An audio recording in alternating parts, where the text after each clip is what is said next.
In der letzten Folge dieser Reise folgen wir der Jadranska Magistrala bis nach Istrien, bevor es über Kroatien und Slowenien zurück nach München geht. Und dabei ist auch ein ganz besonderer Geheimtipp für Motorradfahrer. Viel Spaß! Im letzten Teil unserer 4-wöchigen Reise durch Italien, Griechenland und den Balkan starten wir in der Stadt Zadar in Kroatien und durchqueren noch einmal Italien und Slowenien, bevor wir über Österreich wieder nach München fahren.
Bei einer Empfehlung hin lassen wir den offiziellen Teil der Küstenstraße aus und setzen unsere Reise über die Insel Park fort.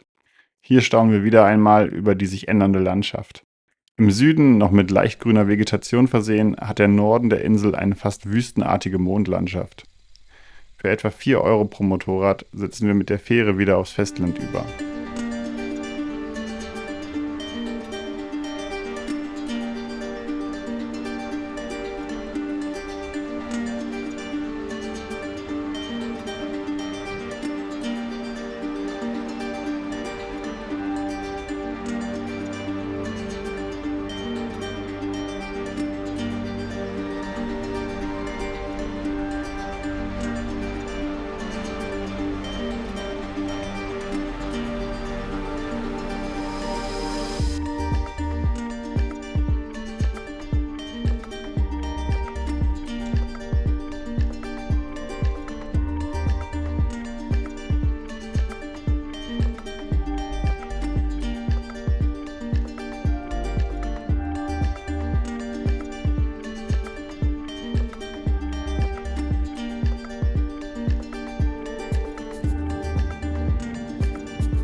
Ab jetzt kommen wir aus dem Staunen und dem Fahrspaß gar nicht mehr raus.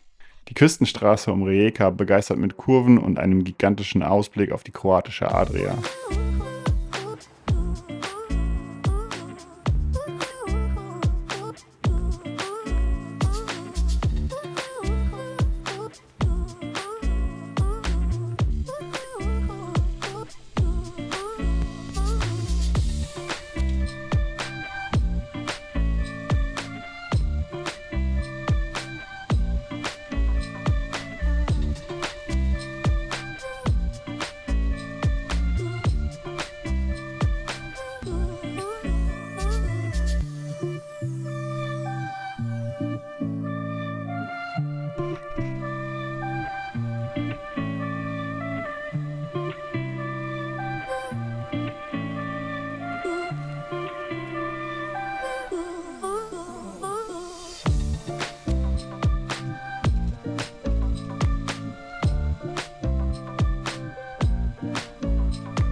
Immer wieder halten wir an, um einfach nur den Ausblick zu genießen.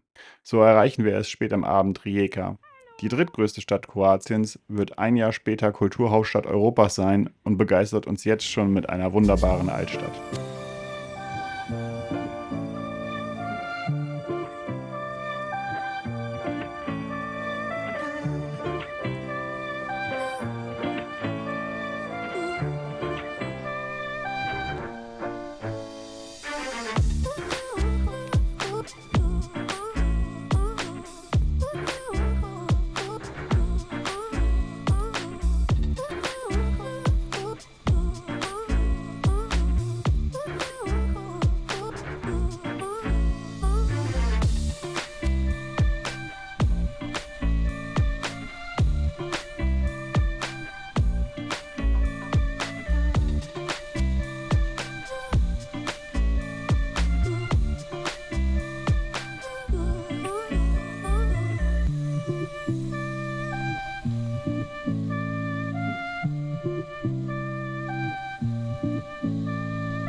Von Rijeka aus bewegen wir uns weiter auf den für uns letzten Kilometern der Jadranska Magistrala. Und wie schon erwähnt, sind sie wohl die besten der gesamten Küstenstraße. Ein gigantischer Ausblick jagt den nächsten und wir kommen gar nicht aus dem Fahrspaß raus. Kurz vor Plomin verabschieden wir uns schließlich von der kroatischen Adria und setzen unsere Reise weiter über Istrien fort.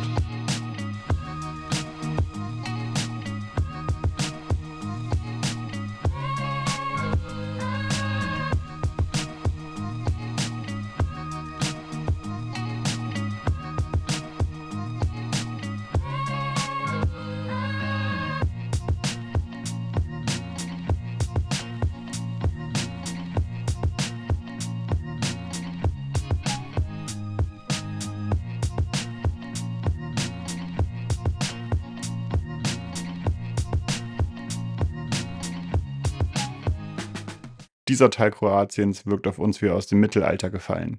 Lauter kleine Hügel mit noch kleineren Dörfern ragen aus der Landschaft. Es ist einfach nur traumhaft chillen. Beim Mittagessen mit der für die Region und Zeit typischen Trüffelpasta begegnen wir noch einer Porsche-Pressegruppe.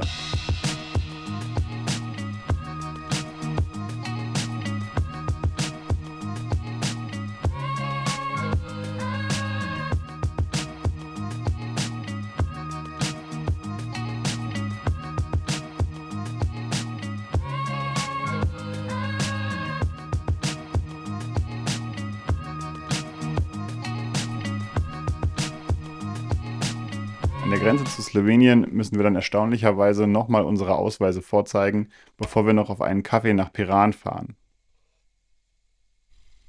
Für Motorradfahrer ist die slowenische Küstenstadt ein absoluter Geheimtipp. Anders als Autos und Busse müssen wir hier nicht auf einem riesigen Parkplatz vor der kleinen Altstadt parken. Die letzte Schranke ist extra verkürzt, sodass man mit seinem Motorrad ganz einfach in die Stadt fahren kann und auf einem der zahlreichen ausgewiesenen Motorradparkplätze parken kann.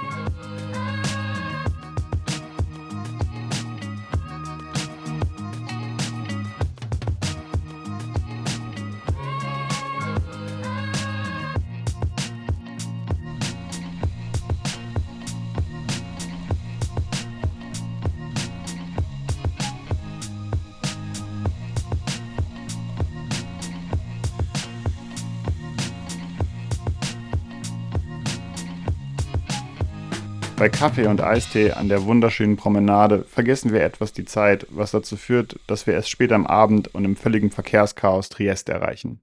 In weiser Voraussicht bleiben wir hier 2 Nächte, um die italienische Metropole wenigstens einen ganzen Tag erkunden zu können. Die Stadt mit ihren ca. 200.000 Einwohnern bildet das Ende der maritimen Seidenstraße. Das merkt man sowohl an dem riesigen Tiefwasserhafen, den wir noch von der Schnellstraße aus sehen konnten, als auch an den beeindruckenden Gebäuden und Palästen. Am Vormittag erkunden wir vor allem die Altstadt rund um den Canal Grande. Die geografische Lage der Stadt zeigt sich nicht nur in ihrer wirtschaftlichen Pracht. Triest ist auch einer der kulturellen Schmelztiegel Europas. Hier treffen lateinische, slawische, griechische und jüdische Kultur aufeinander. Besonders wahrnehmen kann man dies an den unterschiedlichen Gotteshäusern. Nachmittags steigen wir noch einmal auf den Hügel zur Kathedrale, von dem man einen wunderbaren Blick über die Stadt bekommt.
Am darauffolgenden Tag machen wir uns auf den Weg in Richtung Ljubljana. Wir merken immer mehr, wie es herbstlicher wird und sich unser zweiter Sommer genau wie diese Reise dem Ende neigt. Über tolle Landstraßen fahren wir weiter in Richtung der slowenischen Hauptstadt. In dieser tollen Stadt mit ihren knapp 300.000 Einwohnern, die sich für uns mittlerweile wie eine zweite Heimat anfühlt, genießen wir die letzte Sonne in vollen Zügen. Das beste Mango-Sorbet der Welt bildet den fulminanten Abschluss einer traumhaften Reise.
Die finalen Kilometer legen wir über die Autobahn zurück.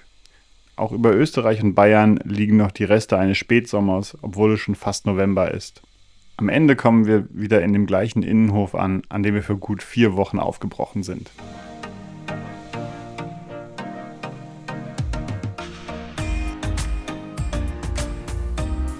Das war die letzte Folge der ersten Reise.